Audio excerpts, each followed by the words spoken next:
La Federación de Aseguradores Colombianos, FASECOLDA, ha trabajado para impulsar la cultura de los seguros, la protección frente a los riesgos y la modernización de la industria. Porque queremos hacer de Colombia un país más seguro, hoy ofrecemos información oportuna, promovemos el desarrollo sostenible del sector asegurador y contribuimos al progreso del país.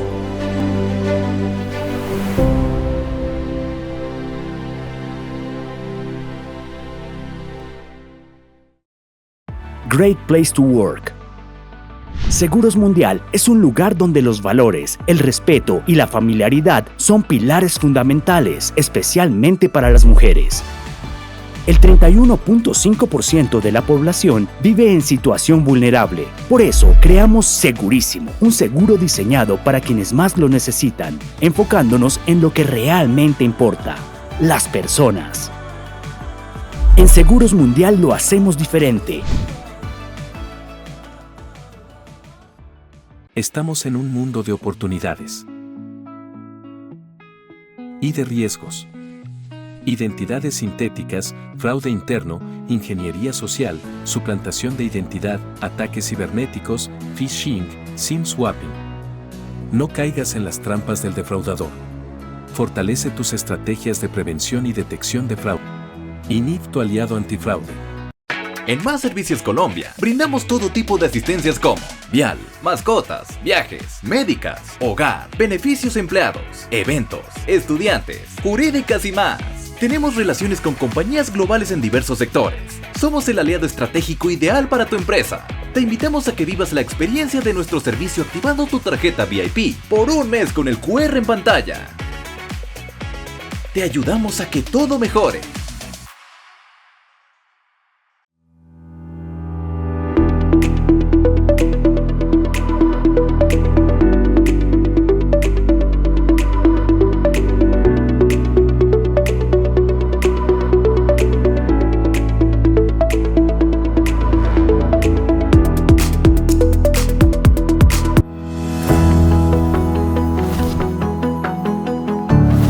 ¿Por qué importa América Latina? Una mirada distinta en nuestra región. El sector asegurador requiere entender lo que sucede en términos políticos, económicos y empresariales en América Latina y sus impactos en las perspectivas de largo plazo de la industria. De la mano de José Juan Ruiz, director del Real Instituto Elcano de España, pondremos la lupa sobre la región tratando de despejar los mitos y sesgos de las realidades que nos rodean y así contribuir con información basada en datos a las estrategias de crecimiento de nuestra industria.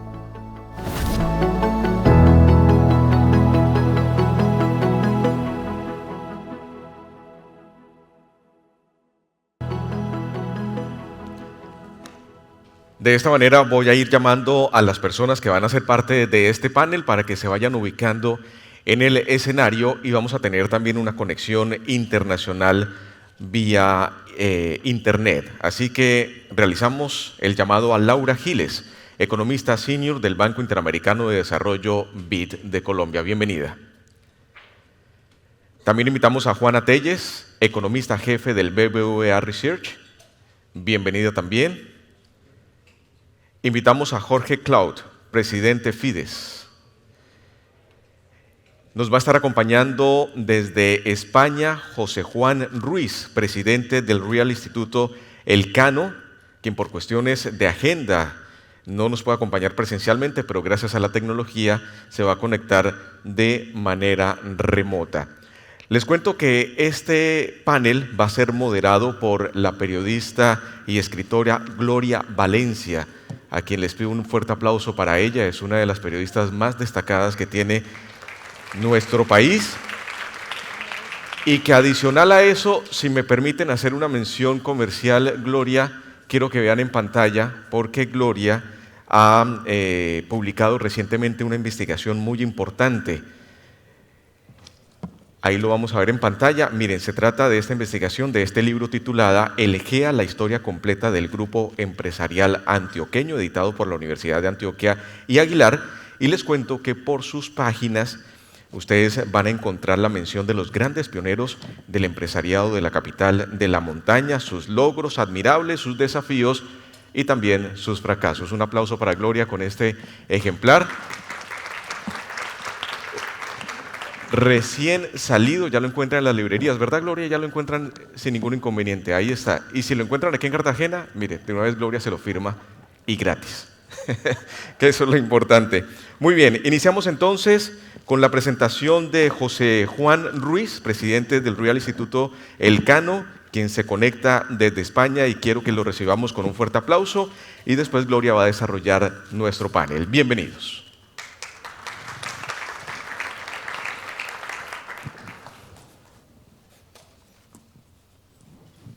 Buenas tardes. Buenas tardes, Gloria. Encantado de volverte a escuchar, a Laura, a Juana, a todos ustedes. Me hubiera encantado estar ahí, pero no es un problema de agenda mío. Ha sido un problema de conexiones de vuelos que desafortunadamente me han dejado en tierra en España. Para mostrar solidaridad me verán ustedes con una guayabera caribeña, por supuesto colombiana, e intento que en los próximos minutos hacer mi empatía, mi amor por Sudamérica, hacerlo explícito y darles a ustedes cómo lo vemos en Europa y cómo vemos el continente en Europa y qué habría que hacer para que el continente tuviera una mayor presencia en los debates globales. Déjenme que les cuente cuál es el origen de esta intervención. Esta intervención se originó hace 1 año y medio, cuando durante 6 meses en el Real Instituto Elcano tratamos de saber qué pensaba Europa, los políticos europeos, los parlamentarios, los empresarios, los think tanks, los académicos de América Latina. Durante 6 meses estuvimos entrevistándonos con ellos. Y básicamente lo que encontramos lo podríamos resumir en 4 grandes titulares. América Latina es un desastre político, América Latina es un desastre económico, América Latina ha hastiado a Estados Unidos y Europa, que se han retirado del continente, y China es la potencia hegemónica en la región. Y el último punto es aquellos como las empresas españolas que confiaron en América Latina y durante los años 90 invirtieron, primero se están retirando y en segundo lugar han destruido valor para sus accionistas. Esta es la visión que en un 90% o más tiene Europa de este continente. Y esta visión, yo que he pasado en el continente más de 27 años de mi vida profesional, yo siempre digo que toda la macro que sé la aprendí en América Latina, un poquito en España con Felipe González y con Carlos Ochaga durante los 10 años que fui viceministro de Economía desde el año 83 hasta el año 92. Pero básicamente yo he aprendido macro y he aprendido a amar América Latina estando ahí. Como economista jefe del Santander, fui consejero en Banco Santander Colombia y después durante 6 años como Chief Economist del Banco Interamericano de Desarrollo. Creo que conozco la región, me la he pateado y cuando escuché lo que los europeos, mis colegas, pensaban del continente, supe que era falso. Pero no importa que sea falso, está ahí y es algo que si uno quiere estar en la conversación global y ser relevante, necesita poner datos sobre la mesa para poderlo rebatir. Los argentinos ya saben que dicen billetera mata galán. En el Real Instituto Elcano lo hemos cambiado esa frase y hablamos de datos matan relatos. Y hay que poner los datos a estos relatos. Así que durante los próximos 5 minutos yo lo que les voy a contar por qué lo que Europa piensa de ustedes es falso y qué costes tiene. Empecemos por el primero, un desastre político. Un desastre político probablemente está basado en las redes, los titulares de los periódicos. Realmente somos un continente en el que la política es muy difícil de entender. O era muy difícil de entender, porque hoy lo que eran los rasgos de la política latinoamericana se han convertido en los rasgos normales de la política mundial. Personajes autoritarios, personajes que desprecian en las instituciones, que no las crean, que no las mantienen, que son probablemente terriblemente, digamos, disruptivos en la forma que tienen de comunicarse con la gente. Los populismos latinoamericanos no es que sean una cosa del pasado, son una cosa del presente para muchos de los países occidentales en los que estamos. Pero no nos perdamos en los detalles.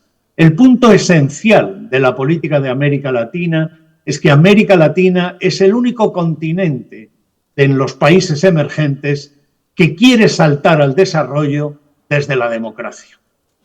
Este es el punto central, lo que nos diferencia, lo que nos singulariza. Y como nos singulariza, no hay un manual para poder seguir y para poder valorar y aprender y evitar errores. Los estamos haciendo constantemente, pero los datos que tenemos hoy son datos realmente espectaculares. La democracia en América Latina se ha consolidado. Hay toda una generación de latinoamericanos, toda una generación que hoy no recuerda lo que fueron las dictaduras, excepto los casos que todos tenemos en la cabeza y que no hace falta repetir, pero están ahí: Venezuela, Cuba, Nicaragua, como casos más notables. América Latina es una democracia con fallos, por supuesto, con debilidades, por supuesto, pero es una democracia y hoy a nadie se le ocurre pensar que el camino de América Latina hacia el futuro no pasa por la profundización y la mejora de las instituciones y del sistema democrático. 67% de latinoamericanos siguen pensando que la democracia es el mejor sistema político que existe, que la democracia es capaz de resolver los problemas. Ha caído en los últimos años, es verdad, los shocks han sido muy importantes, pero América Latina tiene convicciones democráticas que es muy difícil encontrar en otros países emergentes, incluso aquellos que tienen mayor nivel de renta per cápita o mayores niveles de desarrollo de sus índices de desarrollo humano. ¿Qué es lo que realmente sostiene este afán por la democracia en América Latina, esta visión que el continente tiene de sí mismo? Lo más importante es que, pese a los bandazos que ideológicamente se producen en las elecciones, la polarización, cambios de gobierno de un signo y de otro, 2/3 de los latinoamericanos se declaran votantes del centro, centro-derecha o centro-izquierda. Y este porcentaje no ha cambiado en las últimas 2 décadas, 3 décadas. América Latina, pese a la idea de una región con grandes, digamos, inclinaciones a las revoluciones de un signo o de otro, cuando le preguntan a los ciudadanos, sus ciudadanos lo que tienen son convicciones más bien de centro-derecha y ahí han permanecido durante todos los años. ¿Por qué esto no se ve? Esto no se ve porque en América Latina fue la primera de las regiones en las que quebró el sistema de partidos políticos. Los partidos políticos, como en todo el resto del mundo, por eso tenemos polarización, fueron yéndose a buscar a los votantes no en el centro, que era donde estaban, sino en los extremos. Y esos extremos han dejado al votante del centro en América Latina y en el resto del mundo con una gran orfandad. Hay un magnífico artículo de un compatriota suyo, de Mauricio Cárdenas, con Yeyati, sobre imaginen qué es lo que ocurriría si volviera a surgir el centro. Les recomiendo su lectura. Segundo de los temas que creo que América Latina tiene mal su reputación, el desastre económico. Es verdad que no ha crecido a tasas de los países asiáticos, pero ese no es el tema. El tema fundamental es que en los años 70 y en los años 80, América Latina era la generadora de 2/3 partes de las crisis globales. Nuestra inestabilidad macroeconómica, nuestras crisis de deuda, diarias, inflaciones, etcétera, producían y contagiaban al resto del mundo, fundamentalmente a los emergentes, y generaban situaciones de estancamiento y de crisis que necesitaban ajuste. Por eso, fuimos tan populares durante muchos años en el Fondo Monetario Internacional, aunque Colombia es claramente una de las singularidades de la región. Nunca estuvo en esa situación, no hizo default durante la crisis de la deuda y es una economía que, aunque haya tenido inflaciones altas y desequilibrios de cuenta corriente importantes, nunca ha tenido, digamos, las catástrofes que han tenido otros países vecinos. ¿Qué es lo que ha ocurrido en los últimos años? En las últimas décadas, desde los 90. Lo que ha ocurrido desde los 90 es que América Latina, los estados latinoamericanos, aprendieron y crearon una generación de funcionarios, de servidores públicos, de académicos, que fueron capaces de importar y crear instituciones que han estabilizado la macro de la región. Hoy, América Latina, en los últimos 25 años, solo ha sido el origen de crisis en un 15% de las ocasiones, de las que se han producido en los últimos 25 años, 30 años. Es decir, América Latina, de ser el protagonista de las crisis globales, ha pasado a ser un actor de reparto. Y esto es algo muy importante que tiene que ver no con la suerte, no con el precio de los commodities, no. Lo que tiene que ver es con que hemos creado bancos centrales independientes, hemos sabido qué impactos tenía la inflación sobre nuestros problemas graves, la desigualdad, el desempleo, la estagnación, la economía informal, y hemos cambiado la macro. La macro hoy de América Latina, aunque podamos discutirlo hasta la extenuación, no es la causa fundamental de su lento crecimiento. No hay impedimentos macro, excepto en los países que son los tradicionales sospechosos, que impidan que la macro, que hagan que la macro impida crecer y converger a niveles de renta per cápita más altos. Este tema de la convergencia de rentas a niveles de renta per cápita más altos, es decir, de crecimiento, es una de las grandes cuestiones que permanentemente se plantean. Pero cuando uno mira los datos e intenta decir, bueno, que América Latina siga teniendo hoy la misma renta per cápita que tenía en su diferencial con Estados Unidos o con los países desarrollados de hace 30 años, es la prueba del estancamiento y del fracaso de la región. El problema es que solo de los 200 países que hay en el mundo, solo 30 han sido capaces de reducir el diferencial de renta per cápita con Estados Unidos en más de 10 puntos en los últimos 50 años. Converger a la renta per cápita de los países desarrollados es muy difícil, muy difícil. De esos 30 países son 4 exportadores de petróleo, 2 países pequeños, Seychelles y Mauricio, que se han centrado en el turismo, 2 potencias europeas históricas destruidas por la Segunda Guerra Mundial, Francia e Italia, Israel, 6 tigres asiáticos, Japón, Corea, Taiwán, Singapur, Malasia y Hong Kong, y 14 países europeos, entre ellos España, Portugal y Grecia. Estos son los únicos países que han conseguido reducir su diferencial de renta per cápita con Estados Unidos. Si ponemos este criterio, el mundo es todo un desastre económico, salvo estos 30 países, si uno cree que la renta per cápita es lo más importante.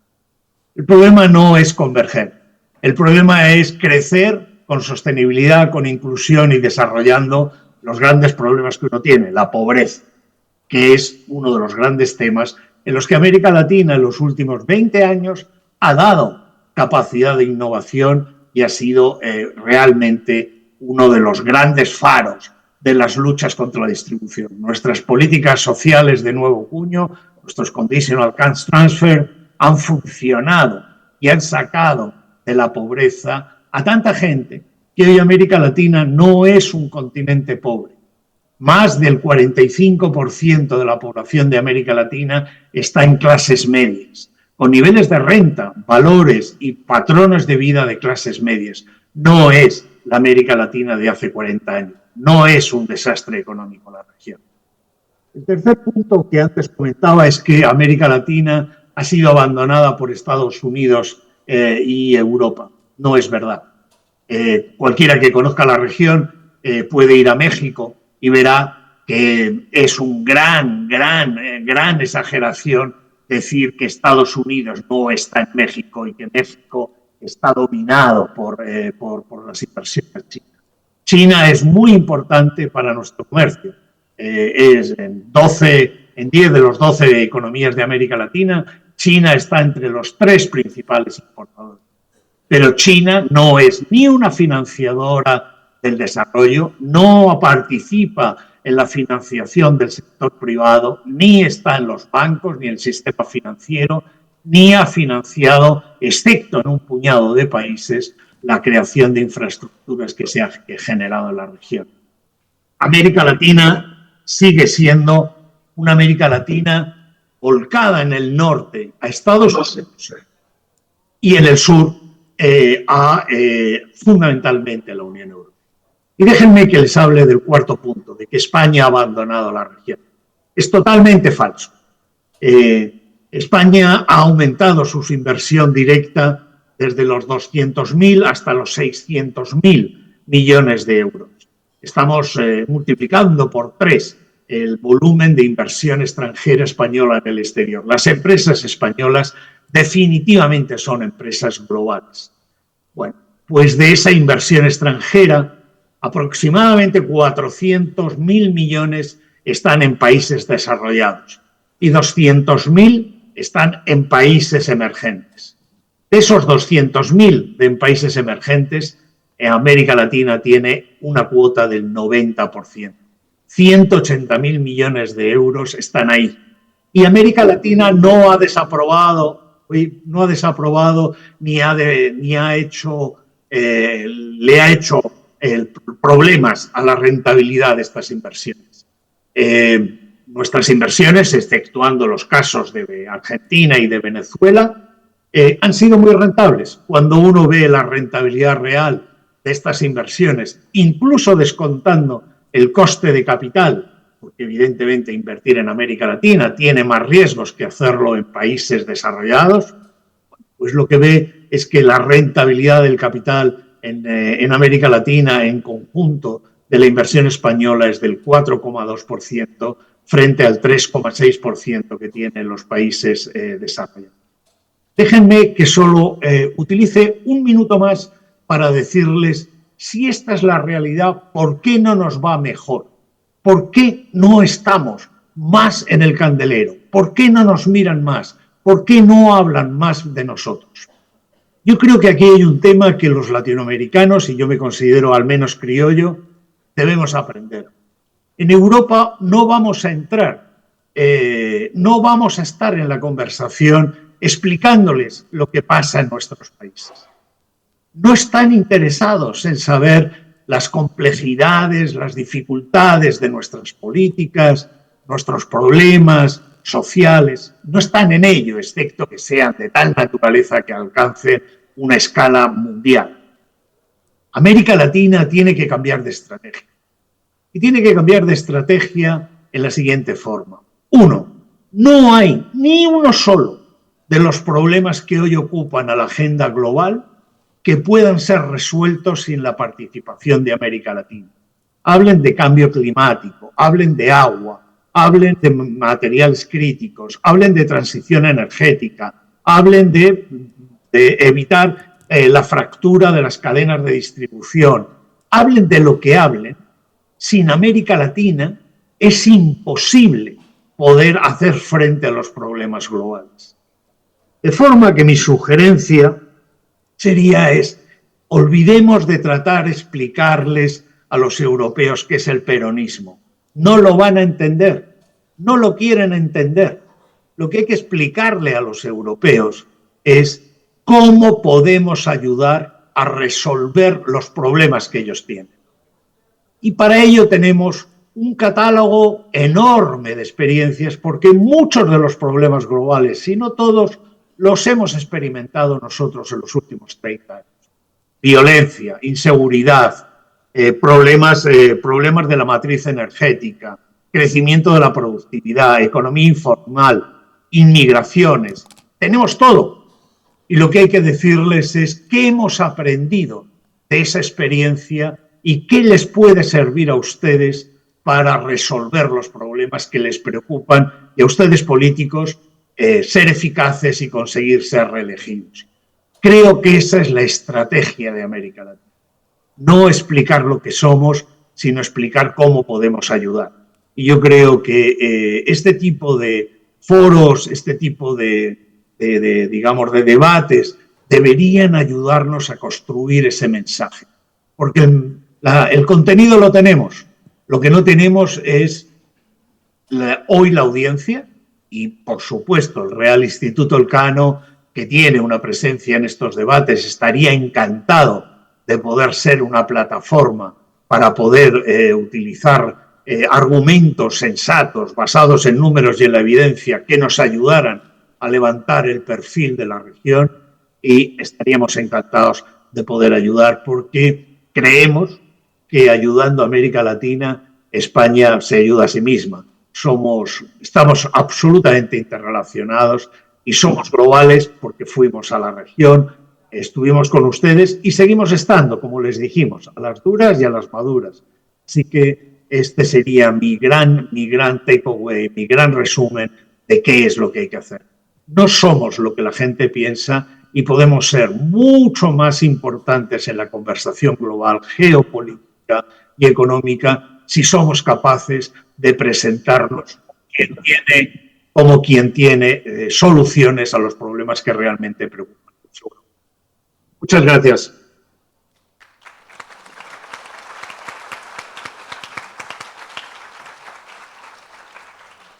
Bueno, quiero empezar agradeciéndole a José Juan esa maravillosa presentación y ese maravilloso estudio.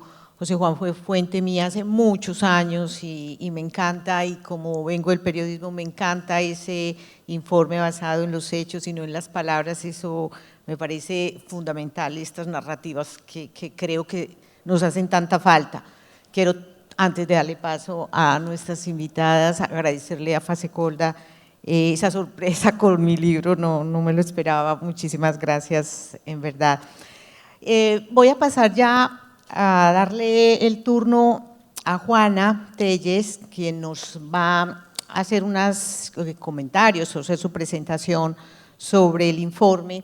Nos va a hablar sobre dónde estamos y qué cosas hemos hecho bien en el último cuarto de siglo. Gracias. ¿Se escuchó? Sí, sí, perfecto. Voy a pararme porque tengo una presentación, entonces la voy a hacer parada. Si no, me mato. Sí, sin caerme, sí. Bueno, muchas gracias. Gracias a Gustavo por la invitación y gracias a todos por estar acá. Aprovechando que tengo a José Juan ahí al frente y lo estoy viendo desde acá, lo que quiero hacer yo, y es un poco siguiendo el estudio del Real Instituto Elcano, contarles un poco yo qué creo que debemos hacer como latinoamericanos y como región en general para poder lograr nuestro potencial. Y hay un punto muy importante, y es la región ha hecho cosas muy buenas, pero necesitamos hacer más cosas efectivamente para lograr nuestro potencial. ¿Cómo llegamos a lo que podemos ser? Un poco nos contaba, tenemos que hacer algo y es tratar de converger a Estados Unidos, tenemos que crecer más, pero un poco lo que yo quisiera es también dar como detalles hacia dónde deben ser esos cambios que hacemos. Y le puse a la presentación que no es esa es la presentación de Laura, entonces si la pueden cambiar por la azulita que es la mía. Un poco lo que les quiero contar efectivamente es cómo estamos en un punto de inflexión en la región, cómo cambiamos las cosas para que efectivamente podamos alcanzar el potencial de la economía, de todo lo que estamos viendo en América Latina. Entonces aquí está el título, es un punto de inflexión y eso quiero hacer un énfasis, estamos en ese punto de inflexión y efectivamente, ¿qué tenemos? Y aquí me voy a mover un poco, si puedo. No está funcionando, si me la ayudan a pasar desde allá. Listo. Y aquí vuelvo al punto un poco que estábamos hablando del informe del Elcano y en general de lo que estábamos viendo. Y es nosotros los latinoamericanos en general, y esto es un hecho favorable y por eso voy a dar primero unas pinceladas estructurales de lo que está pasando, es los latinoamericanos, esta generación de latinoamericanos, hemos logrado vivir sin episodios hiperinflacionarios, sin problemas cambiarios de alta envergadura, sin crisis de balanza de pagos. Lo decíamos ahora, la región ha estado relativamente en una situación económica buena. O sea, hemos logrado hacer cambios estructurales importantes como región y eso es una ventaja. Aquí ponía un ejemplo un poco de qué está pasando en términos de inflación, que estamos viendo, pero en general es una región que ha logrado y que los latinoamericanos que estamos aquí parados hemos vivido en relativa tranquilidad, lo decíamos un poco ahora en términos de las crisis. No es toda la región igual, obviamente no puedo sacar una conclusión general de todos los países, pero sí hay unas tendencias comunes que son muy importantes para la región. ¿Qué hay estructuralmente que ha cambiado? Y aquí quiero hacer énfasis en unas cosas adicionales a las que contaban antes. Uno, un tema institucional que es muy importante. La región ha logrado mejorar sus instituciones o crear instituciones en los últimos 25 años que no tenía. ¿Qué instituciones quiero nombrar? Un poco bancos centrales independientes, política monetaria que no está atada a lo que pase con los temas fiscales, regulación, muchos de los países de la región ya tienen una regulación que está lista y es parecida a los estándares internacionales, eso da mucha seguridad en términos de el gremio financiero. ¿Qué más? Hemos hecho un tema grandísimo y Laura va a hablar un poco ahora de eso en términos de reglas fiscales. Tenemos instituciones fiscales, pero además hemos profesionalizado todo el manejo de la deuda pública. Esto cuando me damos la vuelta atrás, 30 años con los países de la región no tenían eso, no eran capaces de tener unos mercados de deuda, no había profundización de los mercados de deuda. Entonces es una región que ha cambiado en términos institucionales, también en términos de bienestar, y aquí quiero dar una idea un poco de que la región ha logrado, por ejemplo, aprender a dar subsidios de manera adecuada, no perfecto, y ahora voy a mostrarlo un poco, pero hemos logrado ayudar a los latinoamericanos que más lo necesitan, crear esquemas de subsidios y somos el ejemplo en estas cosas a nivel internacional y podemos, digamos, enseñarles al mundo eso. Y adicionalmente, y aquí también quiero ser optimista y un poco con lo que hablábamos en el panel anterior, la región ha logrado avanzar en términos de educación, de salud, de cobertura, de calidad. Efectivamente hay un cambio, digamos, en todas estas grandes variables estructurales. Entonces yo diría, obviamente no hay que ser ingenuos, la región no está en la situación perfecta y ahora vamos a hablar más del corto plazo, pero efectivamente sí hay cosas que se mejoran, pero hay cosas que falta por hacer en la región. Y aquí voy un poco a 6 cosas que quiero hacer un énfasis. Uno, y ya lo voy a unir un poco con lo que está pasando en términos de hoy, de cómo está la economía de América Latina y cómo está siendo influenciada por lo que está pasando en la economía global, y es la región tiene que crecer más. Y eso es un tema muy, muy importante. No estamos creciendo lo suficiente, después de la pandemia no lo hemos logrado y necesitamos crecer más. Y en ese crecimiento adicional tenemos que hablar de productividad. El informe del PNUD habla de productividad humana, que suena súper lindo ese concepto y hay que trabajarlo mucho, pero efectivamente es un aumento de productividad. Cuando miramos los datos de productividad de la región no ha logrado mejorar la productividad. Se está quedando corta en términos de productividad y eso está influenciando lo que está pasando en términos de crecimiento. Entonces, yo diría, esa es una tarea pendiente y hoy, parado en 2024, probablemente es la más importante. Otro tema es informalidad y aquí hay mucho que hablar de temas de informalidad, pero esa informalidad, el informe del PNUD hablaba de este 99% del aparato empresarial que es muy pequeño y es muy informal. Entonces hay una informalidad empresarial gigante, pero también en América Latina en general hay una informalidad en el mercado laboral muy grande. Entonces esto no es exclusivo de Colombia como lo mostraba el informe del PNUD, es un tema que en alguna medida, en diferentes medidas, también está pasando en todos los países de América Latina. Luego me voy a otro tema y es pobreza. Hay mejoras impresionantes en los datos de pobreza. Colombia los tiene Perú, los tienen otros países de la región, pero es una región que sigue siendo muy pobre y muy desigual. Entonces, cuando uno mira los indicadores de desigualdad, es una región que todavía le queda pendiente esas dos cosas, es disminuir pobreza, pero sobre todo esas brechas de desigualdad. Es una desigualdad muy importante y que afecta mucho las relaciones de la región.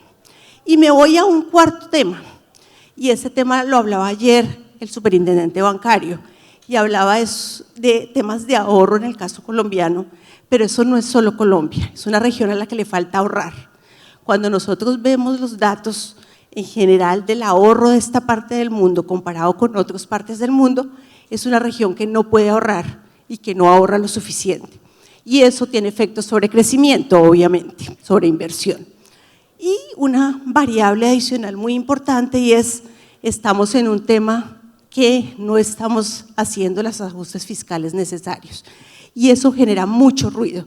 Estamos viendo efectivamente que hay desequilibrios fiscales. Después de la pandemia generamos unos aumentos en la deuda en la región muy importantes y eso es otro de las tareas pendientes.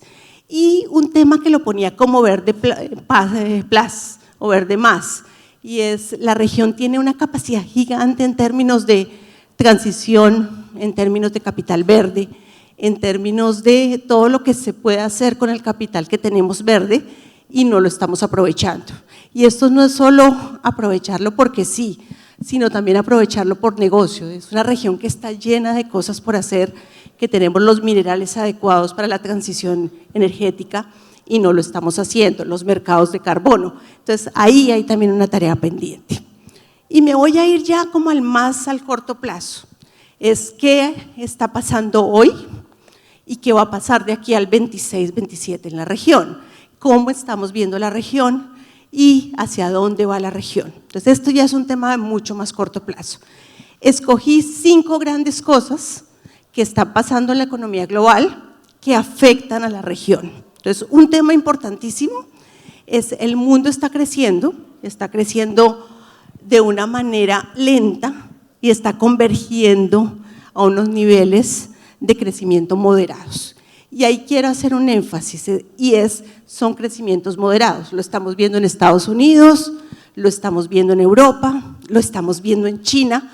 Esto es un reto para América Latina, enfrentarse a un mundo que va a crecer, pero va a crecer menos.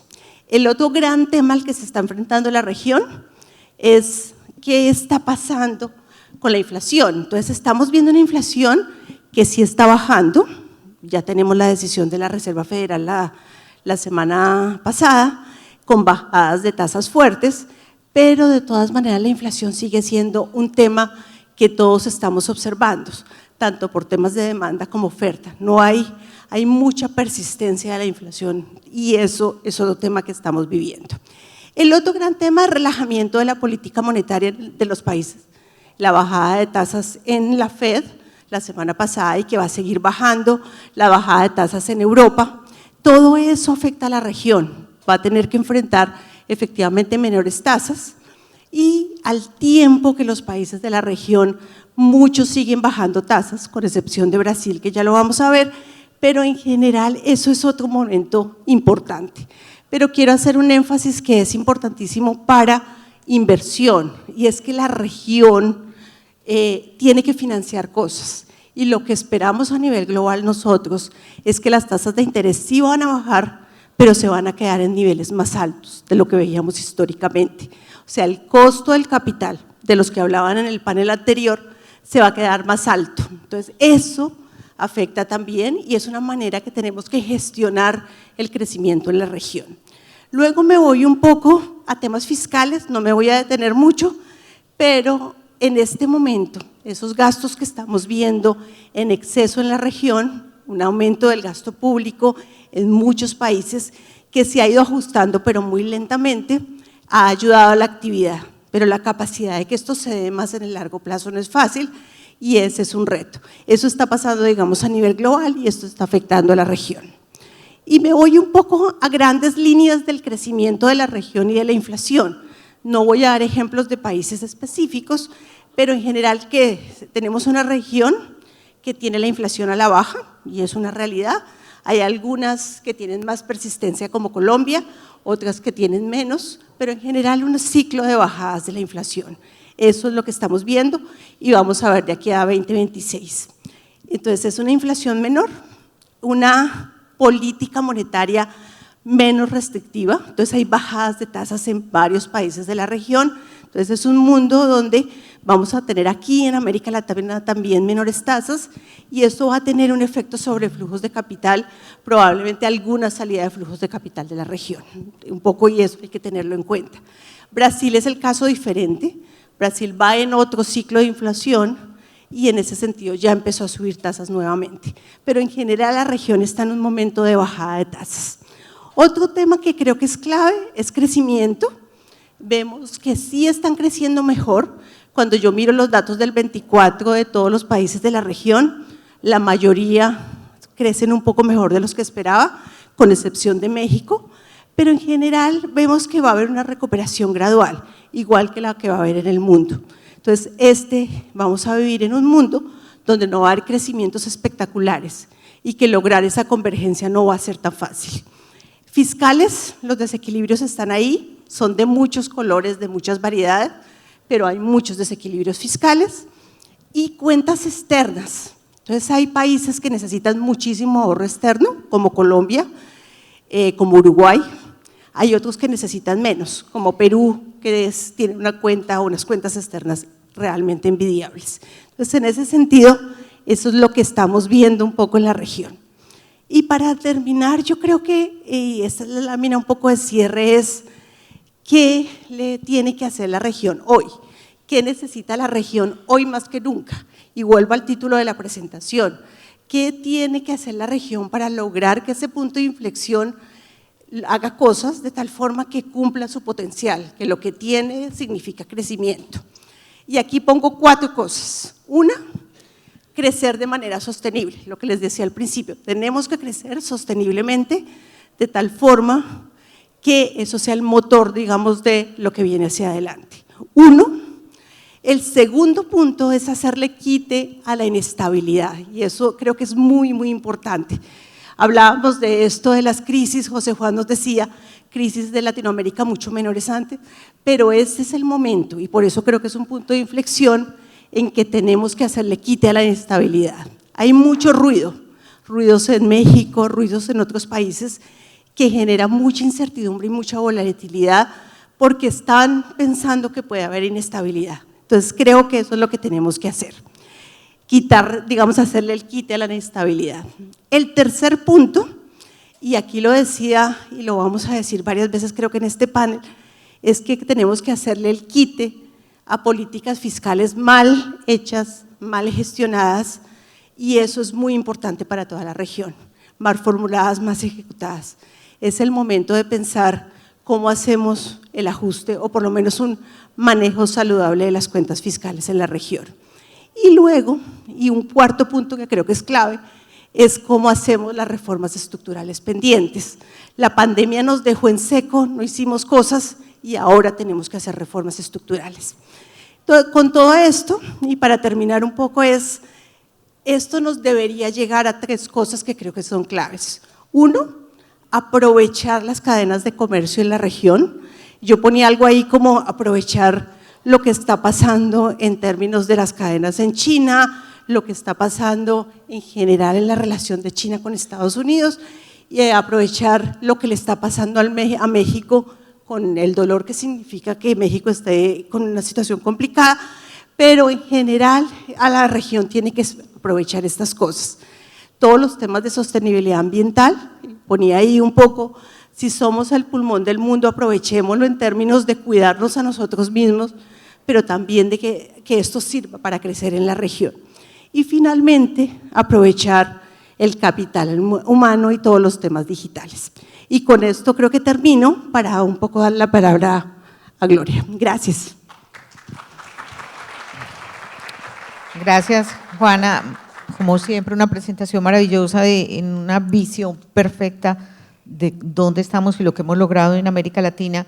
Laura Giles nos va a ahondar en el tema fiscal, un poco retos, oportunidades y el tema social de América Latina. Gracias, Gloria, y gracias a los organizadores, a Gustavo Fasecolda, por tenerme acá. Voy a cerrar un poco esta sesión con un par de temas más puntuales. Voy a construir sobre la idea que nos ha contado José Juan sobre la importancia de los datos para, sobre todo, desmitificar algunas ideas con las que venimos preconcebidas. Y voy a construir sobre un par de puntos clave que ha tocado ya Juana y que creo que son de interés sobre todo para su gremio, para el gremio de los aseguradores. Y son 3. Y voy a tratar tanto los retos como las oportunidades. Porque si bien la región no está tan mal ni tiene los problemas que algunas otras regiones piensan, todavía tenemos algunas agendas pendientes del que podemos aprender nosotros y que podemos dar de lección para otros países. Y esas son en las áreas fiscales, sociales y de cambio climático. Me voy a tener que pasar las diapositivas también, disculpen. Primer punto, vamos a dar una mirada al contexto fiscal. Y es uno de los temas claves que ha resaltado Juana y que también se ha discutido esta mañana en el panel anterior al nuestro. América Latina tiene un tema de espacio fiscal, tiene un problema de espacio fiscal. No es tan serio como muchos piensan. Si vemos la comparativa con otras regiones, la línea punteada es América Latina y el Caribe en las últimas 2 décadas. Y hemos tenido un estancamiento de un déficit fiscal promedio de en torno a 5% del PIB. Ni ha empeorado tremendamente en la última década, ni ha mejorado tremendamente en la última década. Y ahí tenemos una agenda pendiente. Y esto resulta, si miramos un poco más en detalle en los datos, que es lo que me encanta del estudio del Real Instituto Elcano, este déficit fiscal viene de varios factores intrínsecos a esta región. El primero es que recaudamos poco, en torno al 30% del PIB de media en toda la región. Y ahí tenemos fuertes divergencias. Colombia, por ejemplo, apenas llega al 20%. Y esto no es de extrañar cuando tenemos una informalidad de casi el 50%, como decía Juana. 1 de cada 2 trabajadores está contribuyendo menos de lo que se podría contribuir o lo que contribuyen en otras regiones del mundo. El otro tema que nos preocupa mucho, y aquí mi colega Óscar Valencia me ha permitido generosamente usar y mostrar parte del trabajo que están realizando, es que aparte del déficit fiscal, que para muchos de ustedes es solo un número, esto también engloba y también repercute en la idea de que el gasto, que es menor que en otras regiones del mundo, no es eficiente y por tanto no está dando esos resultados que necesitamos para potenciar el crecimiento. Si vemos estas gráficas de aquí, este primer indicador de eficiencia que desarrolló Óscar y el equipo, América Latina tiene un promedio de apenas 0,26, 0,3, en un indicador de 0 a 1 y está por debajo de la media mundial y, como ven, muchos de estos países muy por debajo de esta escala en términos de eficiencia del gasto en compras públicas. Si miramos esto y doy un mensaje así más mediático, como dicen, diríamos que solo de cada dólar que gastamos en compras públicas, 0,26 centavos son eficientes. Están dando esos resultados sociales y de infraestructura que necesitamos y que son importantísimos para promover ese crecimiento y los resultados de la región. En este segundo gráfico tenemos lo que llamamos un horizonte de eficiencia. Cuanto más cerca estás de la línea roja, más eficiente eres en tu gasto en compras públicas. Y muchos de los países en la región, los círculos naranjas, están muy lejos de esa frontera, lo cual significa que tenemos una agenda pendiente y una gran oportunidad de seguir mejorando para llegar y que cada dólar que se gasta o cada peso que se gasta de verdad lleva a resultados tangibles. De las oportunidades que resalta el informe y que me gustó mucho es hablar de reglas fiscales. Es un tema que a mí me apasiona, es muy técnico, pero vemos que ha habido un auge en las reglas fiscales en el mundo. Según los datos del Fondo Monetario, 43 economías emergentes en el mundo tienen reglas fiscales y en parte es gracias a que muchos países de nuestra región las han adoptado. y son una muestra y un ejemplo de la institucionalidad robusta fiscal de la que estaba hablando Juana y que tenemos en la región. Pero una regla fiscal por una regla fiscal no sirve de mucho. Lo interesante, además, es que tenemos datos para empezar a pensar sobre la calidad de las reglas fiscales. ¿Están dando los resultados que queremos? Y un estudio de mis colegas del equipo de investigación, que eran los colegas de José Juan, han hecho un estudio maravilloso en el que comparan calidad de reglas. Y aquí vemos, en esta gráfica de aquí, que efectivamente para los países con reglas, que son el azul oscuro, les mejoró la volatilidad de deuda comparado con los que no tenían reglas. Esto es un promedio mundial y de los últimos 40 años, no es específico de América Latina. Sin embargo, muchos de los países, y en promedio, tuvieron un crecimiento a la deuda mayor, los que tenían reglas a los que no tenían reglas, y una variación de la deuda mayor. Entonces, estas reglas fiscales no siempre están mejorando la calidad de la deuda. Lo interesante es que cuando hablamos de baja calidad de regla y alta calidad de la regla, ahí tenemos las diferencias. Con países que adoptaron reglas de alta calidad les mejoró la tasa de crecimiento, la variación y la volatilidad de la deuda. Y esa alta calidad viene justamente de la institucionalidad. El diseño de las reglas adecuado no se está cambiando. Cada 2 años, por ejemplo, hemos visto casos a nivel mundial, se puede cambiar si hay una necesidad importante del gobierno, y se siguen las reglas del juego, está bien diseñada para el problema fiscal de cada país, y esto es lo que hace la diferencia, y el continente tiene muchísimas lecciones que dar a otros países del mundo. En el ámbito social y medioambiental, de vuelta, encontramos unos retos y unas oportunidades interesantísimos que la data nos permite analizar en mucho más detalle. Tenemos un reto importantísimo en la región que mencionó Juana, que se menciona en el informe del PNUD. Somos una de las regiones más desiguales del mundo. La desigualdad no solo es alta, es persistente. Y aunque ha ido bajando levemente, lo miraré en la siguiente diapositiva, las medidas de inflación tradicionales como el Gini no miran un problema tremendamente complicado y prevalente en la región, que es la desigualdad territorial. No tenemos medidas comparativas en el tiempo y entre países de las divergencias dentro de un territorio. Y aquí les voy a mostrar un ejemplo de un ejercicio que hemos hecho en mi equipo, publicamos hace unas semanas, con el que creamos con la Universidad de AFIT un índice multidimensional de desigualdad territorial, muy parecido al trabajo que está realizando el PNUD, están realizando los Andes, el Banco Mundial y otras instituciones. Y es a donde yo creo que va todo este análisis y medición de desigualdad, no solo en términos de ingresos, sino también en un territorio. Y es notorio en Colombia. Nuestro indicador mostró que básicamente en este único territorio tenemos indicadores sociales y económicos comparativo a países de ingresos altos, medios bajos y bajos. Es decir, en un mismo territorio tenemos que abordar desafíos de política equivalentes a los que vemos en todo el mundo. Y eso hace muy compleja el diseño de políticas efectivas, llama a la necesidad de pensar sobre todo en políticas ya mucho más centralizadas en situaciones más específicas dentro de un territorio. Gremios como los suyos, sectores como los suyos abren unas posibilidades maravillosas esta data de pensar instrumentos mucho más focalizados en las realidades territoriales que encontramos.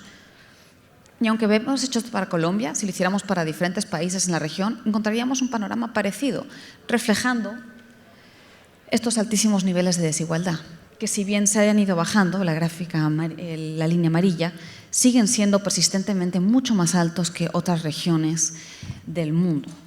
Y esta es también una de las agendas pendientes, pero en el que también podemos dar muchas lecciones a otros países del mundo de lo que hemos aprendido, de lo que ha funcionado o de lo que no ha funcionado. Y finalmente me voy a un punto, tomando un poco la dinámica que había hecho Juana, de un tema que vemos ahora pero que nos afecta y que se está volviendo cada vez más importante, que es el cambio climático. Tengo aquí el índice de Notre Dame Global Adaptation Initiative y muestra básicamente, por un lado, la vulnerabilidad a cambio climático y desastres naturales en 6 sectores clave, donde vemos que América Latina está en los tonos verdes azules, que es en torno a la mitad de riesgo comparado con el internacional.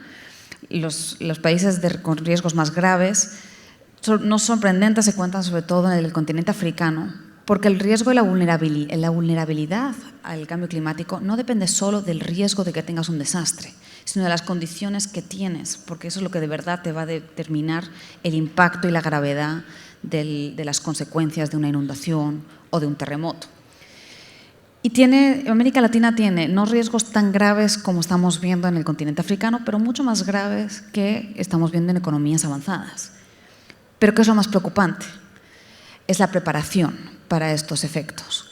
Tenemos una agenda, como ven en este segundo gráfico, en azulito y en azul oscuro, que América Latina todavía tiene una agenda pendiente muy grande en la preparación ante desastres naturales.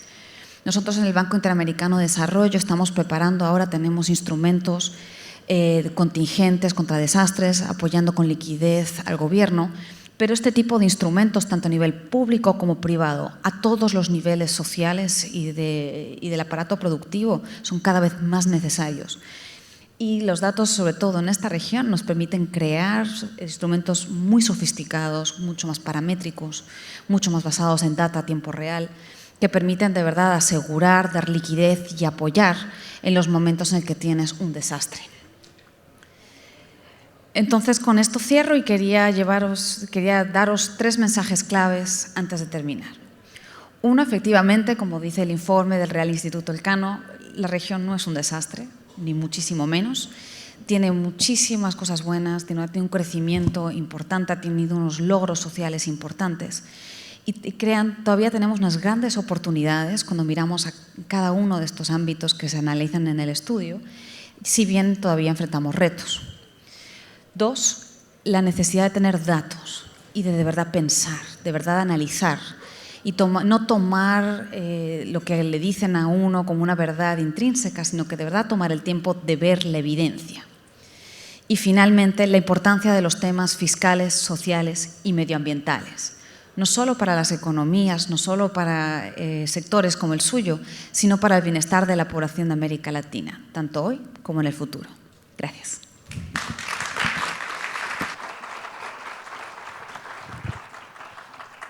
Gracias, Laura.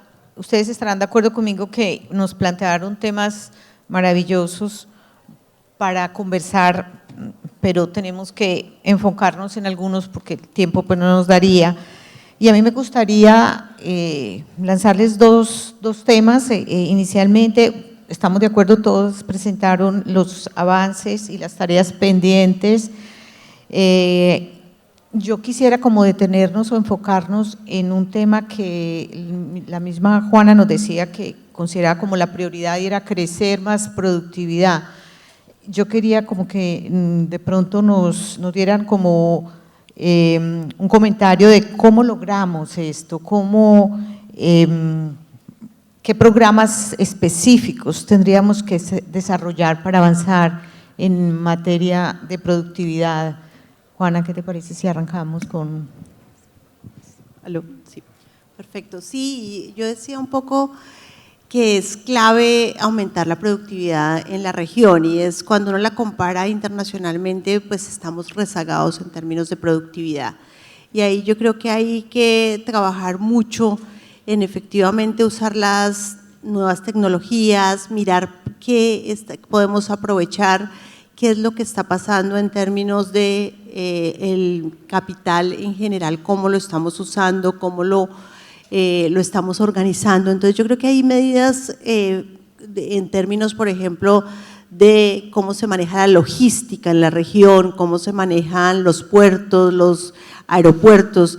Estamos viendo que no hay los suficientes canales, digamos, más temprano en el primer panel hablaban un poco de que no hemos avanzado mucho en términos de infraestructura en general, de vías, de carreteras. Eso yo creo que tenemos que hacer muchas cosas. Yo creo que hemos avanzado mucho, la región tuvo un boom de inversiones que mejoró las carreteras, que mejoró los puertos, que mejoró los aeropuertos, pero nos quedamos rezagados. Yo creo que hicimos las inversiones hace unos años, pero en los últimos 10 años no hemos invertido tanto y esto afecta la productividad en términos de cómo movemos los productos, cómo los sacamos, cuál es la logística. temas un poco también de regulación en general, que hay un exceso de regulación en algunos campos y eso también afecta, exceso, por ejemplo, en casos de las exportaciones, cómo hacemos para que se puedan hacer más rápido, cómo mejoramos la infraestructura y la manera de mandar los containers fuera desde los países de la región. Yo creo que esas son unas cosas que nos ayudarían mucho en términos de aumentar la productividad, que es muy importante. No sé. Complementando a Juana, dos de los temas que miramos mucho en los equipos del BID es, por ejemplo, la calidad del mercado laboral, entonces las habilidades que tiene la fuerza laboral, si hay un match entre la demanda y la oferta de habilidades o de ciertos tipos de trabajadores especializados. Y otro tema importantísimo que trabajamos mucho en el BID es el desarrollo tecnológico. Hay muy poca adopción de tecnologías, sobre todo en ciertos sectores y en ciertas regiones de este país. Y eso puede ser es un ejemplo que vimos en Asia. Es muy fácil decirlo y más difícil hacerlo, pero ¿cómo puedes fomentar un uso de tecnologías, una adopción de tecnologías y que esas tecnologías apoyen ese aparato productivo hacia un aparato más sofisticado, basado en servicios o en productos más sofisticados? Ayer en el último panel tocaron un tema que a mí me parece fundamental y quería que pronto nos dieran la opinión. Ayer se decía que la articulación público-privada era esencial. Yo creo que nosotros hemos avanzado bastante, pero digamos, ¿qué más necesitamos hacer? ¿Cuánto más necesitamos avanzar? Desde el BID tenemos este mismo reto.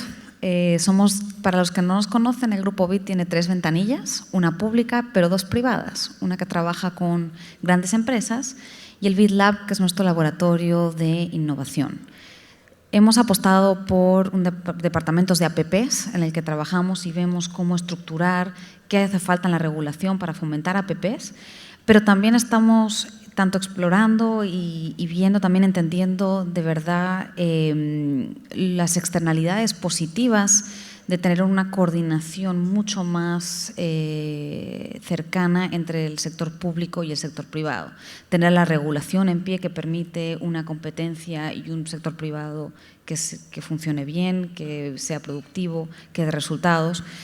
E intentar destrabar algunas de estos impedimentos que la misma regulación a veces te puede dar, ¿no? Y cómo puedes tener un mercado competitivo y sano y con una visión común al final.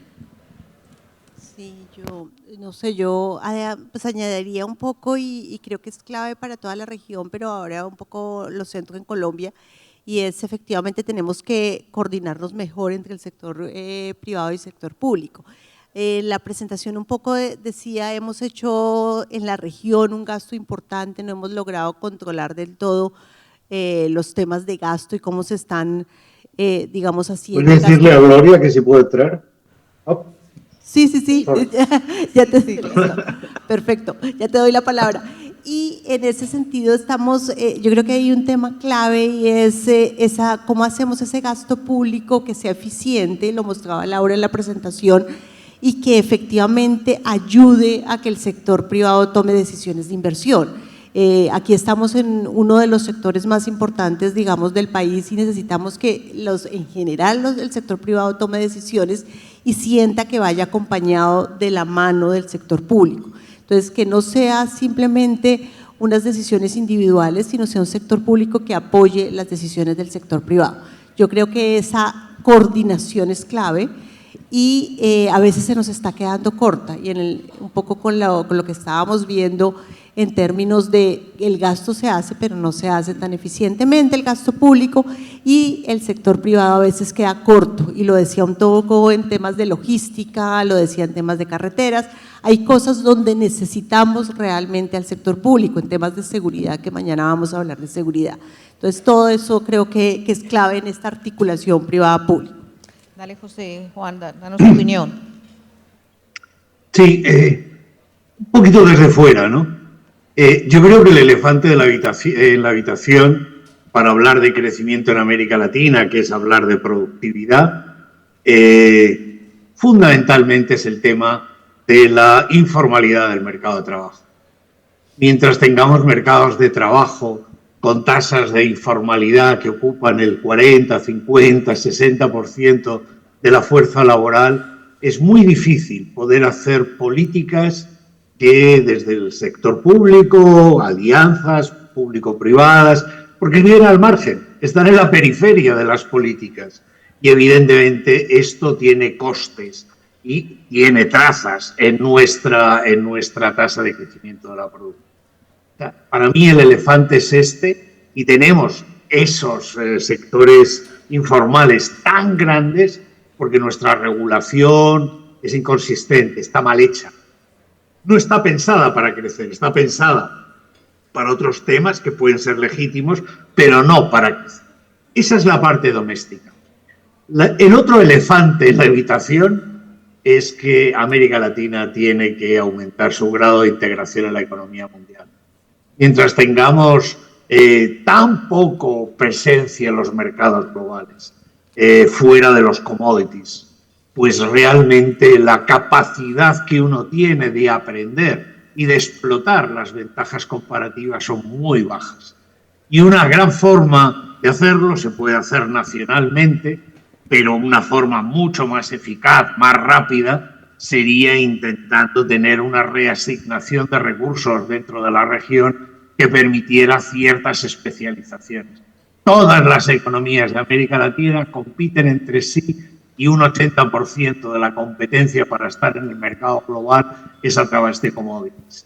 Esto es muy bueno, tiene muchas posibilidades, somos potencias mundiales, nadie puede pensar en cómo resolver el problema del hambre en el mundo sin pensar en América Latina, pero nos coarta, nuestra capacidad de generar especialización o integración en cadenas de valor que nos permitirían crecer más rápidamente.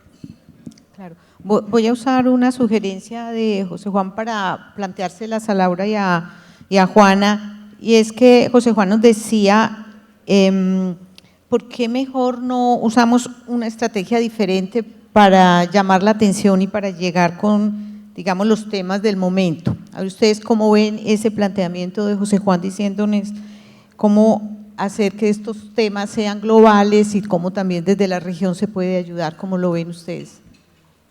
A ver, yo creo que eso es clave un poco, y aquí me refiero a una experiencia que tuvimos hace poco con José Juan, y yo hago parte del Consejo Científico del Elcano, y nos invitaron al Parlamento Europeo y estuvimos allá un poco con el Elcano mostrando que América Latina es diferente, pero lo que es clave, y centramos nuestra participación allá y mostrando este estudio, es qué podemos aportarle nosotros como región al mundo, que es un poco lo que decía José Juan, es qué hay, dónde está América Latina y qué le puede ofrecer en este caso a Europa. Y Europa tiene los ojos muy abiertos y hay que ofrecer lo que tenemos disponible, y un poco lo que hacíamos en esa presentación, y creo que es clave en esto y lo decía José Ignacio esta mañana, de narrar historias de la región, de tener una historia de la región, y esta es una región que tiene un capital humano muy bueno, y es una región que puede ofrecer capital humano al mundo y a Europa específicamente, tiene todas las herramientas para el cambio, para la transición energética, los minerales para la transición energética, los bosques para mercados de carbono, y eso se lo puede ofrecer a diferentes regiones del mundo, pero en particular a Europa, que Europa tiene o está abierta a estos cambios. Entonces yo creo que esas narrativas son muy importantes, y es la narrativa de esta es una región con capital humano, con capital verde muy importante, con unos temas de inversión conjunta, y lo veíamos ahora en general de los países europeos invirtiendo mucho en la región, que permiten compartir conocimiento, migración en general de aquí para allá, de allá para acá. Entonces yo creo que esa es contar un poco que la región tiene muchas cosas que ofrecer, y ahí me voy otra vez a los temas de las cadenas de valor. Las cadenas de valor del comercio están cambiando, y es el momento de mostrarle un poco al mundo qué tiene que ofrecer América Latina nuevamente al mundo, y es no solamente, como lo decía José Juan, sus productos básicos, sino también productos elaborados, en el caso de Colombia de agroindustria, por ejemplo, pero en general construir esa narrativa de que podemos exportar más cosas y podemos hacer parte de las nuevas cadenas de valor. Sí, muy brevemente y construyendo sobre lo que comentaba Juana, esa narrativa. El mundo cambia constantemente, las industrias cambian, hay nuevas oportunidades, nuevas prioridades. Las nuevas generaciones están mucho más concienciados de los temas verdes, de la protección del capital natural, y estos son los temas en los que América Latina puede poner su marca, puede poner su pie. Hay que obviamente destrabar los problemas que vemos en la inserción de la región en cadenas globales de valor, pero sobre todo con ese mensaje, no solo de retos. Nosotros los economistas nos pasamos todo el día analizando retos y qué está mal y cuáles son los problemas, pero darle la vuelta a la moneda, ¿no? Decir, esto es lo que traemos sobre la mesa y construir sobre eso, ¿no? Con una narrativa sólida y con una narrativa consistente y aprovechando estos cambios en industrias y en la demanda.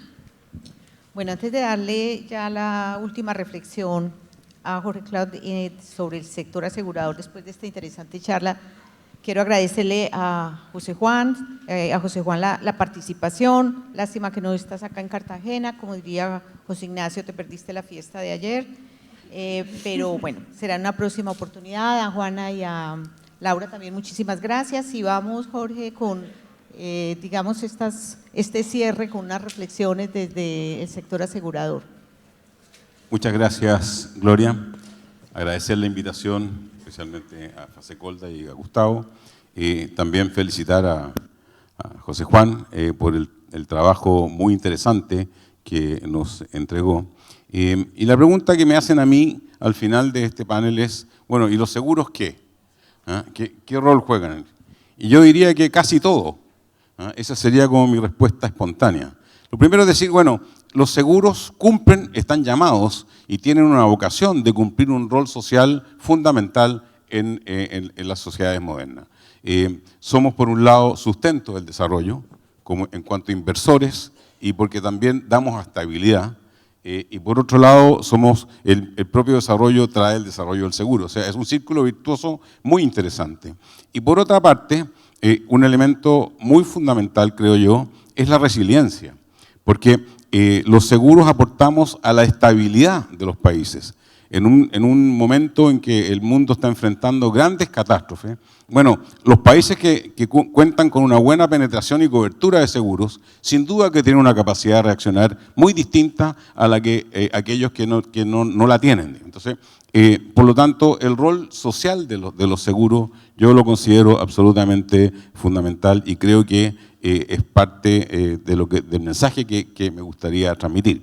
Ahora, en lo inmediato, es cierto, yo creo que estamos llamados a generar las condiciones para que nuestra región tenga un crecimiento económico más fundamental, más vigoroso, ¿no es cierto? Porque a pesar de que José Juan nos dice, oiga, no estamos peor que otros, pero los números dicen, estamos creciendo poco.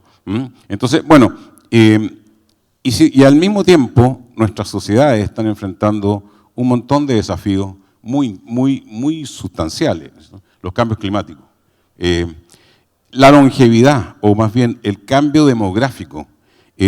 Un solo dato, no quiero dar muchos números, pero un solo dato.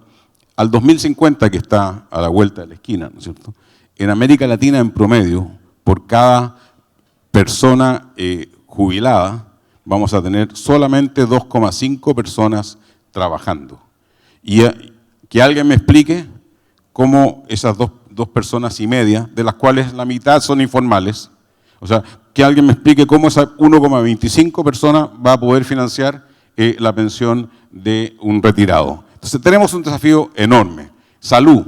En todos los rankings internacionales, Colombia aparece como uno de los países con un muy buen sistema de salud. Sin embargo, hemos escuchado a la viceministra que habla de los problemas que tiene la salud en Colombia. En el resto de nuestro continente los problemas son aún más acusados. Entonces, son temas que yo planteo, y vienen otros desafíos por otros lados, pero al final mi conclusión, y veo que me queda un minuto, mi conclusión así en términos generales es esto o lo arreglamos entre todos o no se arregla. Y en ese sentido, yo creo que la colaboración público-privada es absolutamente fundamental. Siento, además de lo que han dicho ustedes muy bien, digamos, siento que tenemos que construir confianzas. Hay una desconfianza extraña, ¿no es cierto?, entre el sector público y el sector privado. Los aseguradores tenemos vocación y somos parte de la solución. Estamos llamados a ser parte de la solución. Obviamente sin renunciar a la rentabilidad de nuestro negocio, si no estoy diciendo que somos filántropos, somos empresarios, pero estamos llamados y podemos cumplir un rol muy importante en el desarrollo de la sociedad y a contribuir al crecimiento económico como inversores y también como parte de la búsqueda de soluciones a problemas sociales que de verdad se nos están viniendo encima a la velocidad de la luz. Entonces, eso en resumen, Gloria, con los minutos que tenía. No sé si alguien tiene alguna pregunta, encantado de contestarla. Muchas gracias. No, fabulosa nuestra reflexión final. Realmente les agradecemos a ustedes y a todos los que nos acompañaron. José Juan, muchas gracias. Laura, Juana, Jorge, mil gracias. A ustedes también, a Fasecolda. Los esperamos. Continuamos con la agenda académica. Muchísimas gracias.